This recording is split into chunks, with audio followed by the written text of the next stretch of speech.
you know, I heard every excuse and this is from the top. Some of the top just ignored it, you know. They're like, man, we know her with her ambitious bullshit. It's hard to get things done in office, right? Like, it's hard. When you're elected, no. Welcome to the Millionaire Mentorship Podcast, where we talk all things real estate, business, and entrepreneurship.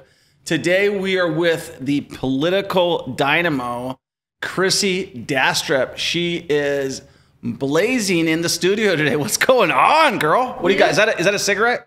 Yes, it is. It is it's a cigarette. Tobacco cigarette. Tobacco cigarette. Okay, just making sure. I want to kind of introduce how I met you and talk a little bit about how you've helped me with my business, where you're at with your business, and really what brought you into that whole landscape. So first of all, we all know it's not what you know, it's who you know, right? That is very true. Right? And so when I came to town, the first thing I did is I Googled influential people. You got yourself put in a nice magazine, the 50 most powerful people in Kansas City. Actually had very little to do with that, but yes. Tell me how you got in there. Well, you know, I've been working in the community for a long time, and we throw these big festivals on Truce where we hire a bunch of local musicians, artists, just community builders, and we throw a festival. I call it like it's like a state fair without the livestock. And we had some fans, and, you know, we were doing everything we were doing on like a lot of, you know, love for the community and just like elbow grease, quite frankly. Yeah. And so usually unless you're rolling in the dough, you don't really get picked up for things like that. So it was kind of a big deal that some folks, you know, appreciated what we were doing and passed our name along. So was that from Truce to Palooza? Yeah. Okay, that's been your big thing, right? So let's talk about who Crissy Dastrup is and like kind of where you came from. And I know you were just there because you had a TikTok that hit like what? How many views did you get on that TikTok? 500,000. 500,000. Congratulations on going viral for.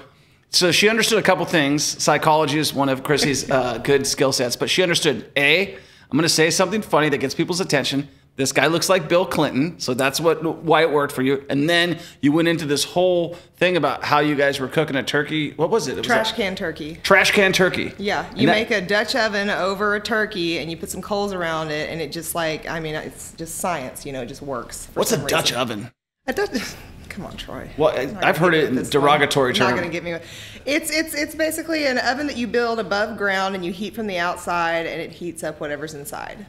So you can the Boy Scout thing. Okay, so the oven is not inside; it's outside. Yeah. That's where all those coals were around the fire. Okay. Build an oven outside essentially as a Dutch oven. And you can do it with a trash can apparently. And this is from your grassroots of growing up in Arkansas. Yeah, right? I was born in Salt Lake City, but after my dad passed when I was 4, my mom moved in with my grandma, whose husband had also passed. So it was me, my mom, and my grandma, and then later my great grandma. So I was raised in this matriarchal village. You know, that a lot of the women in our family kind of helped keep together for a very long time. Right. And so when I go back to Arkansas, I have fond memories, obviously, of growing up in the woods. So, you know, we lived on Washita County Road. Yeah, you come from the country of Washington. I come from Issaquah, back when Issaquah wasn't a cool place to be from. Is it a cool place now? You know what's happened with Issaquah is, Crissy, it's one of those small, it had like 2 traffic lights when I grew up, but it was really close to Bellevue, really close to Microsoft, and it became a bedroom community for every Just CEO. Because of the boom, the tech boom. Yeah, and like it's nothing like what I grew up with anymore. Yeah, well, in Bearden, which is where I'm from, was where I was raised, there's a lumber mill. And shout out Bearden, Arkansas. Any of my Bearden folks watching, I've got big plans for Bearden. I really do. I go back home and I'm like, wouldn't it be cool to put murals here? You know what? I'd love to open up a little mercantile here, you know, and my mind's always just going. Right. But really what we do is cook turkeys in trash cans. And so I did not plan that video. I was just out capturing video. You know, you never know when you're going to see people for the last time, you know? Right. That's true. And so it was my grandmother's 96th Thanksgiving. Mm-hmm. And she is this big matriarch, and so I just felt like I wanted to capture the moment. And then I thought, this is hilarious. And Uncle Roger like is a spitting image and sounds just like Bill Clinton. Why don't I not just like TikTok live, you know, so people can like experience this with me? Right. And then, you know, I like had this weird burst of energy, you know, ADHD will just like hit you and you're like, I'm gonna make a TikTok for the first time ever, you know. And that was your first one? It was my 7th one, but like those were I was trying to like figure out what TikTok was. Right, you're trying to like a TikTok novice. This was my 7th post, and I was just like, meh. I would consider myself at least intermediate, if maybe like borderline advanced. You're like the most, honestly, legit, like, you are the most trained person I know. Because, like, you put a lot of, I remember when you were like, Crissy, I am going to go and get on TikTok and I am going to get trained on how to do it well because I know there's a strategy that works. I found these people and they're going to train me. And I'm like, sounds great. I hope that you're, I hope that's great. And I watched it, like, you really fucking did it. Yeah. And that's, I know the show's about me. But like, and me. Troy is one of those people where when he puts his mind to doing something, he will get it fucking done. And that is a rarity in this world. Yeah. And so, my hat's off to you. I need one of those hats, by the way. Oh, we'll get you one. For, getting it done, man. I'm proud of you. I appreciate that. Yeah, I'm sure you meet a lot of people. How we met when you first talked to me, and we kind of found out one of those people that I told you. I said, I don't think they're going to get things done. But like when you introduced me to certain people, and I'm like, hey, if I say something, I'm going to do it. Like, that's who I am. Or if I say I'm not going to do it, I'm probably not going to do it either. And it's funny, we talk about relationships, and I consider to have a good one with you. And that guy, Josh, who trained me, actually in TikTok, who I paid, just came out and spoke at our mastermind. We flew him out from London, England. Yeah. Wow. So he's never been, I don't think he's ever been to Kansas City. Hey. He came out from London, England, and it was because of our relationship. Yeah. It wasn't because, like, I paid him as a coach. But it was because we built a relationship outside of the coaching that he was able to come there. And, to take it back, it's not about who you know. It's about what your relationships are. Because I know a lot of people. But relationships are different. Yeah. And so I think, even though I may have a reputation of someone that you can't say no to, but Troy, you've told me no many times when I'm like, hey, what about this? What about this? You said no. And look at us. We're still friends. So obviously. Yeah, and we would say, no. Like, let's just be clear. We do not politically align, do we? No. But we are common sense thinkers. Yes. And we understand that when we see problems, we need to use our brains and solve for them, especially when we're getting paid by the taxpayers to do so. Right. And that was the very simple foundation of why we work together. Yeah. And the one thing I really appreciate about you, Crissy, is you never were like, oh, Troy might be more conservative than most people I work with, and I'm not going to help him. You were like, yeah, these are your goals. These are your ambitions. Let's see if we can help you. And Crissy is what I call a connector. We had her speak at our first mastermind. That was very interesting. I brought the creative flair, as always. Yeah, no, absolutely. And Crissy has done a ton, and you've had one hell of a year too, right? Like, and if you guys are listening right now, like 2023 for most people I know has been a challenging year, like big time. You've had some major wins. I wish we can show it before and after, but Crissy has lost 100 pounds. It's Jeez, Troy, quit talking about my body. Shut up. I'm not allowed to? It's just that, like, so many things have gone on this year, and we start with the woman's weight loss. I mean, come on. But hold on. Let's talk about it. Starts with feeling good first at home. It starts with if your home is inside of you. Right. And it starts by feeling good inside. Right. And, I considered my campaign a huge success because I got to go out for 2 years and say exactly what I thought. Right. Oh, let's go into the campaign then. Nothing I like more than that. And I like to say I did it with a sense of humor. Yeah. And let's go backwards since you don't want to talk about your amazing weight loss Just journey. say you look good, Crissy. Thanks. I feel good, Troy. You look good, Crissy. Thanks, Troy. I feel good. Okay, good. Well, keep doing whatever you're doing because it's working well for you. I choose me. I choose me. So you identify as Crissy? I do. All right. Actually, Crystal is my given name. But is it really? It sure is. Crystal. I'm going to start calling you that. That's one of my really good friends.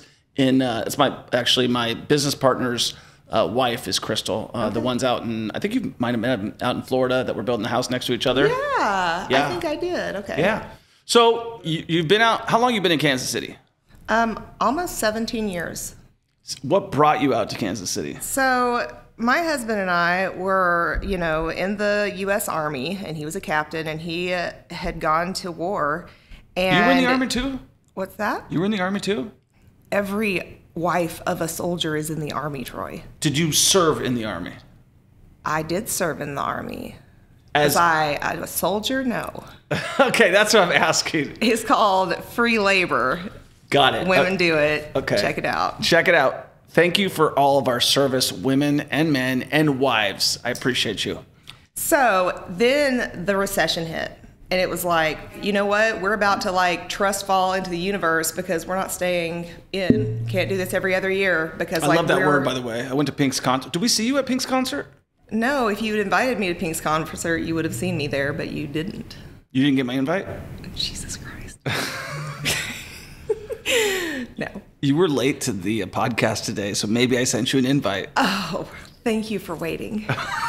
And so everybody's like, you're never going to get a job because, in the Army, let's face it, there is some culture, there too that's not the best. And so, it's not like he had like slapping high fives from his colleagues. They were like, you're fucking stupid, man. You're never going to get a job outside. This is, there's a recession, blah, blah, blah. And we just did it. And he got this job with the railroad here. Okay. And we had never been here. Right. I remember driving up on Kansas City like it was yesterday. Right. And I just felt like this is the place I'm going to build my life and my home. Right. And, just never look back. Kind of what happened to me. Yeah. You saw it happen. I did. Yeah. Did. Kansas City will grab you and make you stay, For sure. I've done a bunch of videos on why people should move to the Midwest. I mean, when you compare it to California or Las Vegas or Seattle, I mean, the cost of living, the average price of a house out here is $227,000. In Seattle, where I'm from, it's like $1 million, and it's only going up. Same thing with Vegas. When I first came to Vegas, average price of a house was about, under $200,000. Now it's probably in the 400s. And so the Midwest, massive opportunity. Huge. I could do a 50-episode podcast off the cuff on why you should come to Kansas City. Let's start with the number one reason why you should come to Kansas City. Kansas City is magical. It's magical. Okay, that's number one. A lot of things kind of. I didn't even know that. So that's a lot of things kind of come together in Kansas City, and until you're here looking at it all, you don't see it because they don't really talk about it right. They're trying to sell Kansas City, but they're not selling it right. How should they sell it? They should sell it for the authenticity that it is, and you can't reach that authenticity unless you're in it. Right. And so sometimes we have a lack of authenticity around a lot of things in life. That's probably true no matter where you go. Right. But what I see is the authenticity of Kansas City is something really big and really special. Okay. And, I sit here and wonder, how come we are not, how do we fail to continue to showcase our music scene here or showcase our creative scene here? Right. We fail to do that consistently. And so I think that that's exactly what we should do, because if people saw that, which when they come, they find it, right? When you come and stay, you can find it. But I think that it'll just capture you. Yeah. I think what happens is, one thing I realized was how nice people are in the Midwest. That was a big one. I think a sense of community, the Midwest has a... Did you come down here to even us out of it? Dude, I didn't know I was going to be taking shots. Okay. What are you saying? No, here's the thing. No, this is the other reason why we're friends. Yeah. Because I grew up in the country. Right. I have seen fists thrown. Yeah. You see me throwing a few fists? Or what? I had never seen it, but throwing fists is a state of mind. Right. Right? For sure. This is why I'm wearing this shirt, you know? And so in a world where it's necessary and the elite would tell you can only do it if you have our permission, right? Then we're going to demonize you if you're an outsider because you don't have something we need. Right.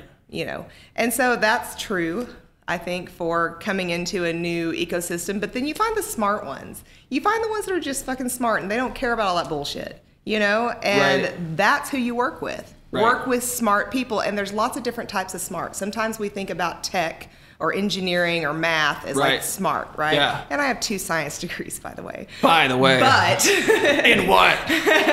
Biology and medicine. Nice. A master's, yes. But there's a lot of different kinds of smart, and in Kansas City, if you're smart, you can make the most of it. you know, because there are a lot of smart people here. Yeah, and the other thing is, one thing that really kind of rang home to me that I think people need to understand is, well, first of all, when I came out here, I was like, oh, houses are cheap. That must mean labor is cheap. Wrong. So people in the Midwest get paid good. I would say better than they do in, like, my payroll is way higher than it would be if I was in Vegas. Okay? So that's something that you cannot, like, not measure really. Like, you wouldn't know that if you're coming outside. And even if you look up like the average pay of something, it's not accurate. Like, if I go and say, if I looked up average pay of electricians, it would come around like $30 an hour. If I put an ad in Kansas City for an electrician for $30 an hour, it won't get anybody. If I put it for 40, nobody. If I put it for 50, I might get people. And so what I'm saying is that, like, the jobs out here are plentiful. There's a huge demand for labor. Yeah, and going one bit further. So I talked to my, I was in my optometrist, talking to him. I'm like, man, it's hard to find an optometrist out here. And he's like, yeah, because most of us go to Arizona. We go to school there, and then a lot of them stay. So there'll be 9 guys staying, 1 guy coming home, and those 9 guys are competing for jobs in Arizona, and their prices are low versus the 1 guy moves back down to Kansas City, and he's got 9 places he can go to work. Mm-hmm. So that's a big thing that you don't even think about when you're coming to Kansas City. So if you're skilled, if you're skilled in labor, if you're skilled in anything, and you're looking to relocate and find a great place to raise your family, I would consider the Mid-Best one of the best places to do it. My kids have begged me not to leave. Oh, good. Like, begged me, like they've had these conversations, like, because I've told them, like, we're going to Florida. And they're like, we don't want to. And I'm like, well, yeah, good. You didn't want to come to Kansas City? Listen to your kids, Troy. Well, they didn't want to come here. Well, you know, they want to stay here, though. So listen to them when it makes sense. Not wanting to go somewhere is fear of the unknown. Wanting to stay somewhere is... comfortable. Yeah, well, it's love. They love Kansas City, and you do too. You're a huge Chiefs fan. Yeah. You got this cool-ass house, which you have not invited me out to yet. You didn't get that invite? Jeez.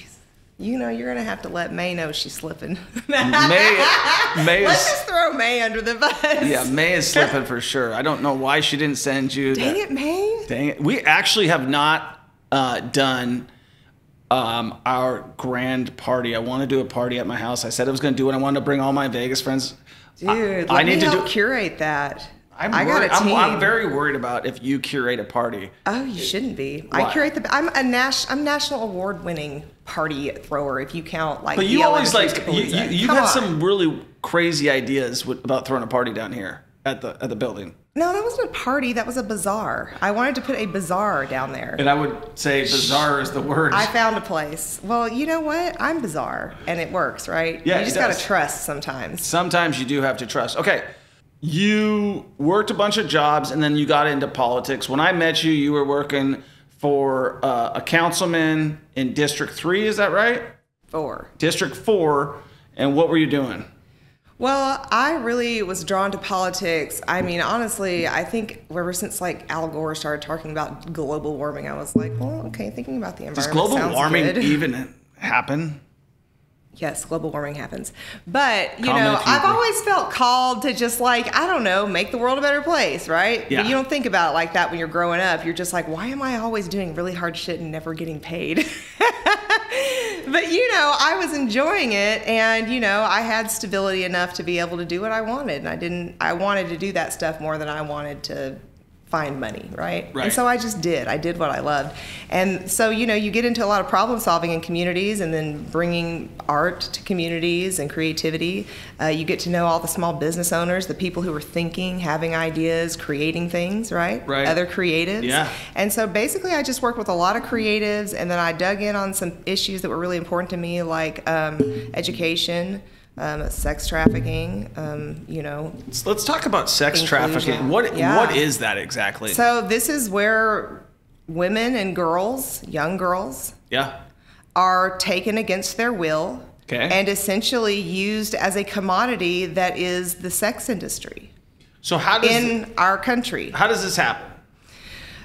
So many ways, you know. Okay. I mean, some people target the vulnerable, right? Right, absolutely. And also people will use drugs to get people lulled into a state where they can't survive without their drugs. Like heroin. Sure. Right. Or whatever. Meth. There's probably things we are too old to even know that are out there, but yeah. Speak for yourself.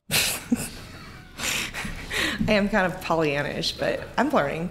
And so, you know, it's horrible. And the other thing that we know is because this is a trucking crossroads. Yes. This happens because they take them usually across state lines, because then of course it's way harder to find them. Right. It's what, you know, this is organized crime. Right. Using women and young girls as a trade commodity. Right. Human beings. Yes. Children. Yes. And it happens because, you know, we have a huge crossroads here from a transportation standpoint. Also, when we have, you know, big events like there are actual indicators that tell you how much this goes up when, like, a World Series or a World Cup or a Super Bowl comes to your town. Right. Significant spikes when people are coming from outside. And so, you know, that tells us that people come from the outside utilize this stuff. Copy. And it happens here. So sex trafficking is a big thing. It's a horrific thing. It is a horrific. It's a human tragedy. Yes. I've seen a lot more, you know, when I'm like, you know, you see these ads in the restroom and you see these ads everywhere about like help stop. What can we be doing? What can we do to stop? It's like, I don't know how to help people stop sex trafficking. Like, how do I help people? You know, that's a great question. Right? It's like, you know, what do you do? I mean, there are people who advocate and say that there are things we can do. I want to know what they are. And the thing is, I believe that. Yeah. But what is it? But the question is, even if there are things we can do, who will have the will to say, we are going to stop our young girls and women from being abducted and sex trafficked in our community? And we're going to say that that's a priority. Right. And so the reason people are pissed off about the ball stages, whatever, the K and the stadiums. The stadiums. Sorry, I'm not a sports person. Grew up without a father. So it should be downtown without a question. Royal Stadium should be built downtown. Let's get that out of here right now. No comment. And so what I'm saying is, will we prioritize the solutions over a bunch of other dumb shit that is not more important than that? You know, so that's the most heartbreaking thing. If there is a way to stop it, why do we not say, okay, this is definitely the most important? So isn't no comment a comment? I'll comment on it. I just wanted to get all that off my chest. Let's pivot into some real questions that I will answer truthfully. All right, so I don't think that there's anybody on here listening right now that would disagree that sex trafficking, the way you describe it, is a bad thing, and we should do anything that we can to stop it. I don't know what that is, but if you know anybody... Step one is remember what's really important as leaders. Got it. Okay, so... Then you decided to run for council, right? So I did. Let's talk about that. Why did you want to run for council, and what was your goal? My goal was to serve the people of Kansas City and to solve the hard problems in the 4th District. And what are the hard problems in the 4th District? Homelessness. Affordable housing. We were bleeding affordable housing. Right. You know, we sometimes don't support small business the way that we should. I mean, I would say all the time we don't, but I mean, sometimes it's just like we let corporate America come in and just like, you know, without like questioning, like, how does this affect people in our community? You know, how can we work together? I think that's true, but looking at the airport, there's a lot of small businesses that cut deals in that airport, right? Yeah. Like every that was a very controversial, but you know, ultimately, successful for them, that campaign. Right. And you know, there's standing up a new airport is hard, and we've had a lot of, you know, lessons learned doing something for the first time in any of our lives, right? Nobody who's doing that from here has ever done that before, because the last airport was built, in the 60s. And so, you know, but it hasn't been perfect, no. But, you know, I think that over time, you know, we'll have wins in there and, you know, hopefully have lots of good representation of the authenticity of Kansas City, you know, found in the food and the experience that's being curated there. So you wanted to come in, help people out, get homelessness eradicated. You fought a hard campaign. Eradicated is a very ambitious word. I mean, of course, we all want that, but I had concrete plans to make a big difference. Okay, let's talk about those. Well, so essentially, when we opened the Bartle Warming Center, which was done with like no money, it was basically done on the backs of volunteers with a bunch of promises that probably are still not fulfilled to this day. Right. But we did what was asked, which was to build a warming center out, and we did that, and we organized it, and I mean, it was so stupid how political it was. Right. You know, but I mean, at the end of the day, I was there for like, 2 months. Would get off at City Hall, go to Bartle, stay until sometimes 2 a.m, just figuring out what they were needing, and always just trying to think about how I could be helpful. And I helped build it out. Right. With Sean O'Byrne. And a lot of other people who are dear friends to this day. This experience brought us together, and like these are people that I still roll with that are just capable of doing so much. Right. It's a hard task, but when you get up close to something, you can understand it a lot better. Right. And we've been trying to figure out what can be done about that ever since I got in office or into a city council. What do you call it? Whatever. I was in the office. Right. And so, we were fielding calls about that. That was the number one call that was coming in for the 4th District. I was like, this must really be a problem. I'd like to do something about it. Right. And I was told it could be my pet project. So I was like, oh, well, lucky for you. I love my pets. And so, unlike him. Anyway, and so I worked with everybody, and I was heated about it. I was like, how is this happening, and how is nobody doing anything about it, and where's the will to figure this one out? This is a big problem, right? And so there was a lot of will, and we all kind of came together, and we had opportunities to create what you would call a refugee camp. Yeah. Where everybody has, an ability to sleep out of the elements comfortably. Yeah. There are ways to efficiently feed everybody with trash plans that make it to where the trash is not so prolific everywhere. Right. We of course would triage with, mental health needs because they can't always stay in a general population. So you would just kind of look at it as far as from a safety standpoint and what's good for the people who are there, right? You don't want somebody who has huge anxieties around being around people to be in that. Yeah. We could have an area where, hey, you can pop up your tent and kind of homestead out here because sometimes people need that, right? Yeah. And that's better than the alternative. And so this could be, we had so many different plots of land that had anyone really given a shit, we could have gotten one of them and done this. But, I heard every excuse and this is from the top. Some of the top just ignored it. They're like, we know her with her ambitious bullshit. And I'm like, yeah, I'm on my bullshit. Looking, why aren't you? Yeah. And then some of the other folks were like, well, if this goes bad, we're going to look bad. So, and I'm just like, are you fucking kidding me? Right. And we had dollars. We had budgets. We had a supply chain with soft bids. Really? And nobody would pull the trigger on it.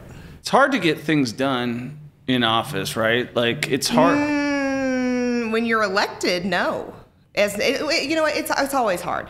Yeah. But I was unelected. Uh-huh.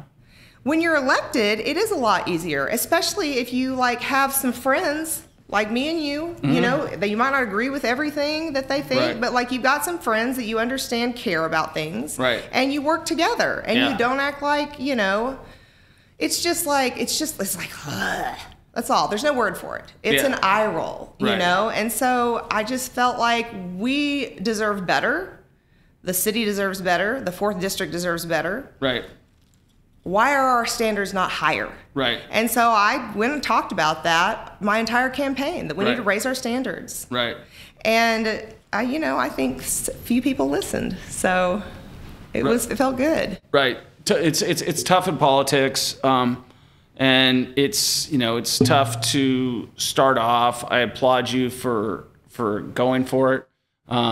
You had a lot of life lessons learned in that situation. Can we go through some of those? I learned that you cannot be afraid of anything. All of your fears just hold you back. Fear is nothing but an albatross around your neck. So if you want to go through life where you feel alive, you have to learn to get rid of fears and address your fears.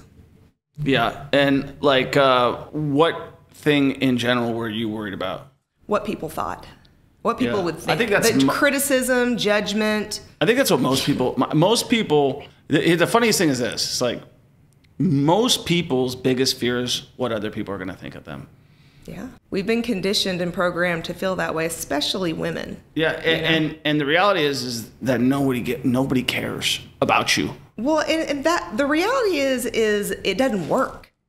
The reality is, no matter why, if you're doing that, if you're caring about that, you're not going to be happy, right? And so if happiness is the goal, it doesn't matter why, it doesn't work. Right. Forsake it and like change your perspective to where you truly understand that it doesn't fucking matter. Right. And then you have to remind yourself of that every day and like wash your brain. You got to rewash your brain, right? Because you're going to see that shit come up in all sorts of different circumstances. Right. You know, you're going to be just like chilling. You'll be like, ooh, that's me caring what people think. Oh, shit. You know, wash that shit out. And so wash, rinse, repeat. That's how you get rid of fear. That's about good. How people or look at it and just walk into it, right? Like just deal with it and walk into it. You know, my kids, see them having fears, trying out for a new basketball game, and you're like, hey, you got it. And then they shake the nerves off, and the next thing you know, they're in there playing. Yeah. So it taught me how to believe in myself. I love that. I wanted to talk about one thing, and I know we don't have much time left, but it was something that like I just seen happen the other day, and you've told me to, you know, be careful of this organization. But it looks like KC Tenants is trying to change the law again, a city ordinance, and make it illegal for landlords to not rent out to people who have evictions, to not rent out to people who have bad credit, to not rent out to people who have a history of crime. And talk about that organization and why they are so dangerous and powerful. Or you don't have to say dangerous because that's my word. That's your word. That's my word. Why are they so feel about this? Yeah. Yes. Who's running it? What's their objective, and why should the tenants be in charge of the landlords? So first of all, I'll say this organization exists because our leadership failed us, right? That's why they're here, because there was a big problem that wasn't solved, and they organized and said, you know what, you're going to fucking solve these problems. Okay. So like. All right, so hats off. They are a powerful organization. They have achieved their goals in becoming a powerful organization that is capable of, you know, making policy and around, because other people won't do it. So that's what I'll say first of all. Second of all, I will say they get things wrong sometimes. That's okay. Yeah. Everybody's wrong sometimes. But they get things wrong sometimes, and you know, usually it's in the details. Who's the leader? I don't know who's the leader right now. They have Tara Raghuvir used to be the leader, but I don't know. Tara Raghuvir. Tara Raghuvir. Tara Raghuvir. One of the girls. I introduced you to her at that coffee shop that one time. You introduced me to a lot of people. Yeah. Oh yes, I did meet her. She is Middle Eastern. Yeah, I probably maybe Asian, Middle Eastern. Yes. I do remember. Okay, so she was the person that ran it the first time, and now. And she probably still is. I just don't know. Got it. And what do you think their goal is? Their goal is to protect tenants, renters, protect them. Because there are a lot of people who take advantage of vulnerable tenant populations. And also, you know, our housing market is making it to where you can't be a tenant in Kansas City unless you're, you know, making enough money to do so. And that cuts out a lot of people who have full-time jobs, you know? Right. And so like it's saying you can't live in Midtown unless you know, like even if you have a full-time job, you still can't afford to live here. And that's unreasonable, right? Because obviously these people all work here, you know, they are needed, they're part of our community, you know. So you support the organization? I support why they exist, absolutely. Yeah. 100%, always have. I've been a member for a long time. Copy that. We need to get can you help facilitate maybe getting one of the people on our podcast? Absolutely. I would love to talk to them. You know, one of the people that ran for office, Janae Manley. Yeah. She is fucking badass. She would be amazing. Yeah. She's the one. She's the other one who ran for council. She's got some controversial things she said. Yeah, she's smart. You listen, she's gonna get in here. You're gonna be like, this woman's fucking smart. And then you're going to feel like a dumbass for not assuming she was. So, like, you would like her. And she's funny and cool. And, like, I'll come with. And you'll Both come of us again. together. I will. All right, so for people who are trying to follow the Crissy Dastrup journey, how do they plug into your socials? I'm on Instagram, Crissy Dastrup. Crissy Dastrup, but you're on TikTok now too. I mean, I don't actually. TikTok is not my social network. So your it is like when I have an idea that just like comes out, it just goes onto there. All right, so Crissy Dastrup on TikTok or on Instagram. That's where your social network is. Yeah, everything. You're also on Facebook. Oh well, yeah, kind of. I accidentally clicked a link. Happens. I'm trying to get back on. Okay, we'll see. We'll see. I know you got hacked. And I'm on LinkedIn. I'm never on there though. Yeah, but, LinkedIn is the worst social platform. But I know how it could be way better, but it'll just never happen. Yeah. So, final words of wisdom for people who are listening: ambitious women like yourself, ambitious men like your husband.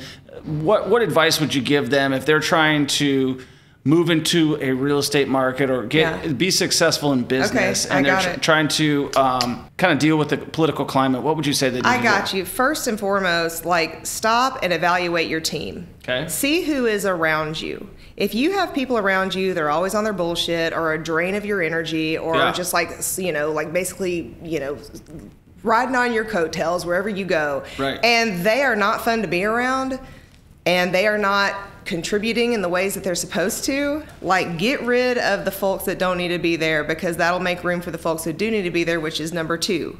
Hang out with authentic, smart, creative thinkers. Yes. If you can put those people in your network, that is like the creme de la creme. And then, you need people who like can speak the truth. What good is it to have someone in your network when you're talking to them, you don't know if what they're saying is how they really feel, is the truth, is whatever. It's just like, be honest and hang out with people who are honest, where when they say something, it means something. I think that's probably one of the best pieces of advice. For my guys who are cutting this video up, make sure you cut that into a TikTok. That is a really good piece of advice, because what she basically said was, your network is your net worth. You need people who are honest with you and tell you what you're going to say, the people that you don't like. You need people in your network who are going to support your goals, and you want to get rid of the people who are secretly there to see you fail. Troy, get me a TED Talk. Get you a TED Talk? All right. And guys, if you want to have Crissy on your next TED Talk, reach out to Crissy Dastrup at Instagram. Oh, yeah. Okay, and she will be there in a New York minute, or in an Arkansas. What? I get there how I get there. You get there how you get there. I appreciate you coming on the podcast. I appreciate all of your help with all the projects that I've done. I can't wait to see what you do next. I know you're kind of stirring and you're about ready to clobber some souls right now, and you've got a bunch of stuff going on. So I really appreciate you coming in. It's always a pleasure to hang out with you and talk to you. And you got your Muhammad Ali shirt, which you're flexing on. So guys, make sure you subscribe. Make sure you give Crissy a 5-star review, and make sure that you know who's in your network, and you make sure that they are the right people that you want in there. We'll talk to you in the next one. Peace.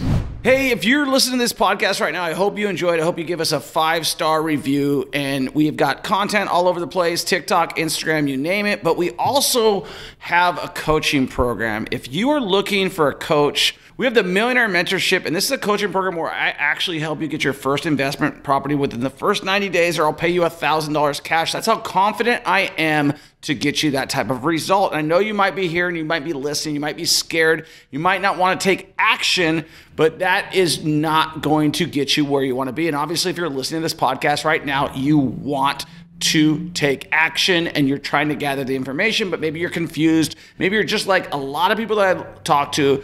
You're scared of losing money. You want to become financially free, but you don't know where to start. And that's exactly what I help you to do in this program. So do yourself a favor, book a call with me and my team, and let's get the ball rolling. The link is in the description, and we'll put it in the video right here, right now. Thanks.